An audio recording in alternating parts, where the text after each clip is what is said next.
मिठाई बांटने का समय आ चुका है, लड्डू बांटने की कीजिए तैयारी।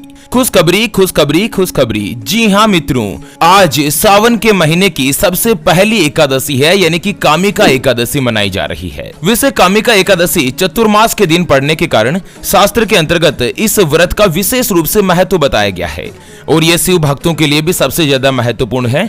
और इस बार 100 सालों के इतिहास के बाद कामिका एकादशी के दिन दो ऐसे अद्भुत महासंयोग बन रहे हैं, जिसके कारण इस एकादशी का महत्व भी कई गुना बढ़ चुका है। और जो भी व्यक्ति सच्चे श्रद्धा भाव से कामिका एकादशी के दिन भगवान की पूजा अर्चना करते हैं, व्रत करते हैं या दान पुण्य करते हैं ना, तो उसका 100 गुना तक फल जो है वो प्राप्त होता है। और साथ ही इस बार 13 जुलाई 2023 के तुरंत बाद से ही 5 राशियों की किस्मत एकदम से चमकने जा रही है, उनका भाग्य उदय होने जा रहा है। किस्मत में बम्पर लॉटरी का योग बन रहा है, कर्ज से छुटकारा मिलेगा। तो एक एक करते हुए जान लेते हैं कामिका एकादशी से जुड़ी तमाम बड़ी और महत्वपूर्ण जानकारी।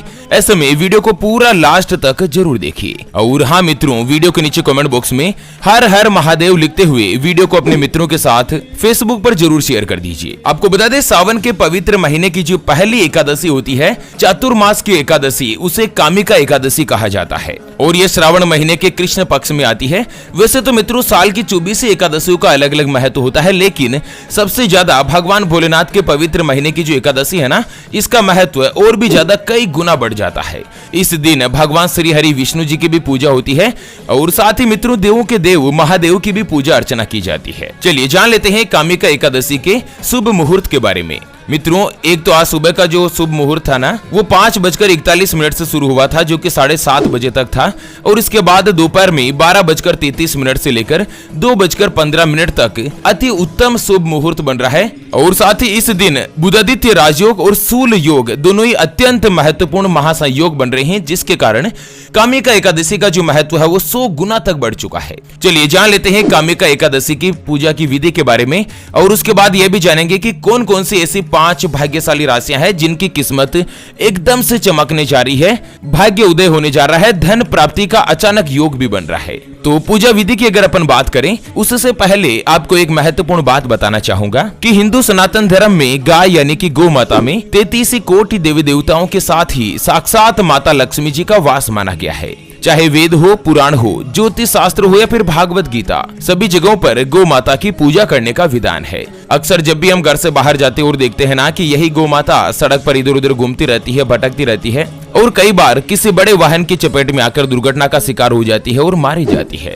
इसके अलावा कई बार गौ माता खाने की तलाश में इधर उधर जाती है, कभी किसी मकान के बाहर तो कभी किसी दुकान के बाहर। कोई भला आदमी होता है, खाने के लिए कुछ दे देता है, तो कई बार लोग इनको मारकर दुत्कार कर भगा देते हैं। बेचारी बेजुबान है, किसी से कोई शिकायत नहीं करती। जब पेट में भूख बढ़ जाती है और खाने के लिए कुछ नहीं मिलता ना, तो सड़क पर इनको जो कुछ भी नजर आता, जैसे प्लास्टिक थैलियां, जूते, चप्पल, कपड़े, पॉलीथीन, पत्तल दोने या डिस्पोजल थे, उनको खा लेती है और धीरे धीरे ये सभी गौ माता के पेट में जमा हो जाता है। कुछ ही समय पश्चात गौ माता का पेट खराब होकर बड़ी ही बेरहमी के साथ तड़प तड़प कर मारी जाती है।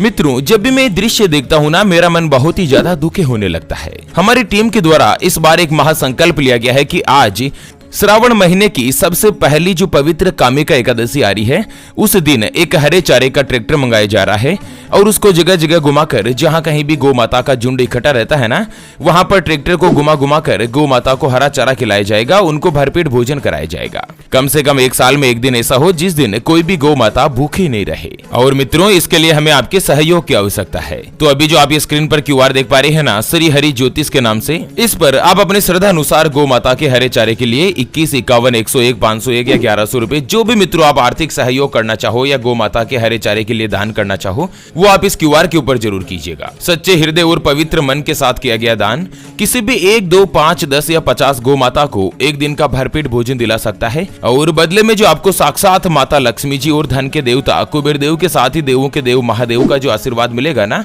वो आपको इसी साल इसी जीवन में कई हजार गुना लौट कर आएगा और यही कटु सत्य है। चलिए बात करते हैं कामिका एकादशी के बारे में। दोस्तों, आज 13 जुलाई के दिन कामिका एकादशी है, जो भी व्यक्ति सच्चे श्रद्धा भाव से आज भगवान भोलेनाथ और भगवान श्री हरि विष्णु जी की पूजा करता है, उनके नाम जप करता है, स्मरण करता है ना, तो उनको हर तरह के पापों से मुक्ति मिल जाती है और साथ ही मृत्यु के बाद मोक्ष की प्राप्ति होती है। इसके अलावा कामिका एकादशी का व्रत रखने से जो पितृ दोष होता है ना, वो भी खत्म हो जाता है अगर किसी भी व्यक्ति की कुंडली में या राशि में पितृ दोष का भाव होता है तो। चलिए जान लेते हैं कामिका एकादशी के दिन पूजा की विधि के बारे में। दोस्तों सबसे पहले तो आपको सुबह सुबह उठकर स्नान आदि कार्यों से निवृत्त हो जाना है और साफ और स्वच्छ वस्त्र पहनने हैं। उसके बाद मन में पूजा का संकल्प लेते हुए घर के ही मंदिर में या जहाँ कहीं भी आप देवी देवताओं की पूजा करते हैं, अगरबत्ती करते हैं ना, उस स्थान पर एक लकड़ी की चौकी रखकर उसके ऊपर साफ और स्वच्छ पीले रंग का कपड़ा बिछा देना है और इसके बाद इसमें श्री यंत्र के साथ ही भगवान विष्णु जी की मूर्ति या तस्वीर की स्थापना करनी है। इसके बाद भगवान विष्णु जी को जल से अभिषेक करना है और दूध से अभिषेक करना है। फिर पीले रंग के वस्त्र के साथ माला आदि पहनाएं और पीला या हरा चंदन लगाएं और इसके बाद फूल, माला, पंचामृत, पंच, मेवा, फल और घर की बनी मिठाई का भोग लगाएं और इसके बाद जल चढ़ा दें। फिर बाद में घी का दीपक और धूप जलाकर एकादशी व्रत कथा, भगवान विष्णु जी की चालीसा और मंत्रों का जाप करें और इसके बाद विधिवत पूजा करने के बाद भूल चूक के लिए भगवान से माफी मांगे। दिन भर मन में सात्विक विचार रखें और साथ ही मित्रों आज के दिन तुलसी में जल चढ़ाने की मनाही होती है। आज क्या होता है ना कि दोस्तों माता तुलसी भी भगवान के लिए एकादशी का व्रत रखती है, इसलिए एकादशी के दिन कभी भी तुलसी में जल नहीं चढ़ाएं। आप चाहे तो गन्ने का रस या फिर दूध तुलसी में चढ़ा सकते हैं और मैया तुलसी की भी विधिवत पूजा करें और शाम के समय तुलसी के अंतर्गत भी घी का दीपक जरूर जलाएं और मन में ओम नमो भगवते वासुदेवाय या फिर ओम नमो नारायणाय का जाप करते रहें। चलिए जान लेते हैं मित्रों कि कामिका एकादशी के बाद से ही कौन कौन सी राशियां ऐसी है जिनकी किस्मत एकदम से चमकने जा रही है, भगवान श्री हरि विष्णु जी की उनके ऊपर विशेष रूप से कृपा बनने जा रही है। तो चलिए मित्रों सबसे पहले नंबर पर आती है कुंभ राशि, जिनके नाम का पहला अक्षर सा, सी, सु, से, सो, दा, गु, गे और गो से शुरू होता है, उनकी कुंभ राशि होती है। दोस्तों कुंभ राशि वाले लोगों के लिए सावन की पहली एकादशी के बाद जीवन में सफलता प्राप्ति के शुभ संकेत साबित होंगे। आपको अपने पिता से और परिवार से मदद की प्राप्ति होगी और जो लोग सरकारी नौकरी से जुड़े हुए हैं उनके लिए अच्छी खबर आ रही है।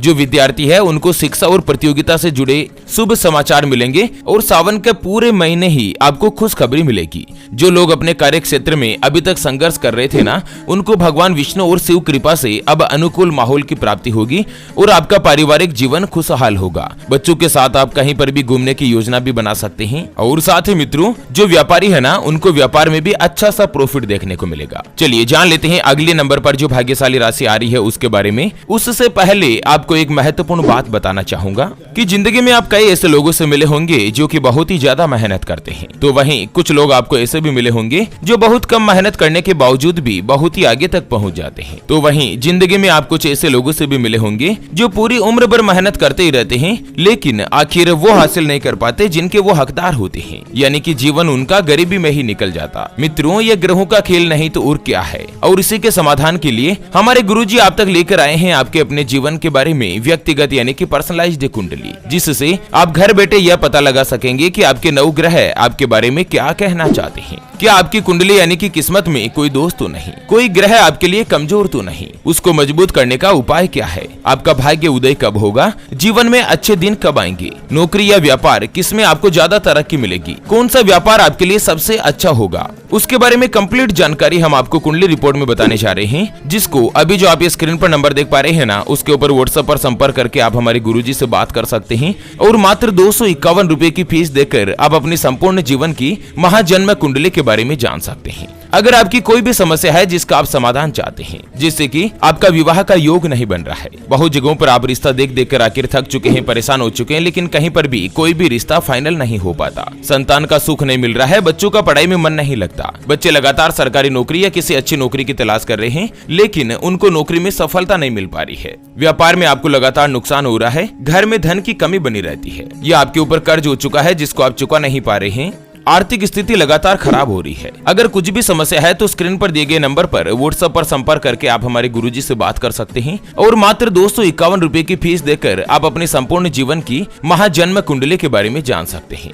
चलिए जान लेते हैं कामिका एकादशी के बाद अगली जो भाग्यशाली राशि रहेगी ना, वो आती है कन्या राशि, जिनके नाम का पहला अक्षर मा, मी, मु, मे, मो, टा, टी, टू और टे से शुरू होता है, उनकी कन्या राशि होती है। दोस्तों कामिका एकादशी के तुरंत बाद सावन के महीने में ही कन्या राशि वाले लोगों पर भगवान शिव की विशेष रूप से कृपा होगी। आपको नौकरी में प्रमोशन या फिर वेतन में बढ़ोतरी की खबर मिल सकती है। आपके परिवार में कोई भी नया सदस्य भी जुड़ सकता है। जिन लोगों को अभी तक संतान की प्राप्ति नहीं हुई है, उन लोगों को सावन के महीने में जल्द ही खुशखबरी सुनने को मिल सकती है। आपको ऑफिस में काम करने वाले साथियों का भी हर प्रकार से सहयोग प्राप्त होगा और घर में भी लोग आपके काम की मदद करेंगे। दाम्पत्य जीवन में खुशियां बढ़ेगी, पारिवारिक संबंध भी आपके बेहतर होंगे। इस साल 2023 में आप अपना जो भी स्वयं का व्यापार करते हैं, व्यापार में शानदार प्रॉफिट होगा और नौकरी करने वाले लोगों को भी तरक्की मिलेगी। भाग्य पूरी तरीके से आपका साथ देगा। अगर आप कुंवारे हैं, सिंगल है, तो माता पार्वती जी के आशीर्वाद से इस साल 2023 में आपका विवाह का योग भी बनेगा और किसी के भी साथ आप रिलेशनशिप में भी आ सकते हैं। चलिए अगली जो भाग्यशाली राशि बनेगी ना, वो आती है धनु राशि, जिनके नाम का पहला अक्षर ये, यो, भा, भी, भू, ध, फ, ढ और भे से शुरू होता है, उनकी धनु राशि होती है। दोस्तों सावन में धनु राशि वाले लोगों को एकादशी के तुरंत बाद भगवान शिव शंकर की कृपा से अच्छा और मनपसंद जीवन साथी मिल सकता है। आपके लव लाइफ में प्रेम संबंध पहले से ज्यादा मजबूत होंगे और बिजनेस में भी आपको कुछ बड़ा फैसला ले सकते हैं। अपने बिजनेस को और भी आगे बढ़ाते हुए आप दूसरे काम में भी अपना भाग्य आजमा सकते हैं। आपके लिए सफलता के अपार योग बन रहे हैं। समाज में लोगों के बीच में आपका मान सम्मान बढ़ेगा और परिवार में आपके खुशियां आएगी। जिनकी भी धनु राशि है ना, उनके ऊपर अगर कर्ज हो रखा है तो दोस्तों भगवान शिव शंकर और देवगुरु बृहस्पति के आशीर्वाद से आपको कर्ज से छुटकारा मिलेगा और इस साल 2023 में धीरे धीरे आपकी जो आर्थिक स्थिति है ना, उसमें सुधार देखने को मिलेगा। चलिए अगली और अंतिम जो भाग्यशाली राशि की अगर अपन बात करें तो वो आती है मकर राशि, जिनके नाम का पहला अक्षर जा, जी, खी, खू, खे, खो, गा, गी और भो से शुरू होता है, उनकी मकर राशि होती है। दोस्तों मकर राशि वाले लोगों के लिए भी सावन की पहली एकादशी कोई भी नई खुशखबरी ला सकती है। जो लोग नौकरी पेशा है, नौकरी करते हैं, उनको अपने करियर को आगे बढ़ाने के मौके मिलेंगे। आपको वरिष्ठ अधिकारियों की ओर से प्रशंसा सुनने को मिलेगी। आपका काम लोगों को पसंद आएगा। आपके साहस और पराक्रम में भी बढ़ोतरी होगी। अच्छा, जो विद्यार्थी है, छात्र है, उनको किसी भी अच्छे संस्थान में दाखिले के लिए बुलावा आ सकता है। दोस्तों रिश्तेदारों की ओर से कोई भी खास समाचार आपको मिलेगा। पारिवारिक जीवन में खुशहाली होगी। आप अपने परिवार के साथ अपनी लाइफ को एंजॉय कर पाएंगे। यह साल 2023 आपके लिए भाग्य उदय लेकर आएगा। जीवन में अच्छे दिनों की शुरुआत होगी। तो चलिए मित्रों, इसी के साथ फिलहाल के लिए इस वीडियो को यहीं पर देते हैं विराम। फिर से होंगे हाजिर एक और नई और काम की जानकारी के साथ। तब तक के लिए ओम नमः शिवाय, जय श्री कृष्णा, जय श्री हरि विष्णु। मित्रों।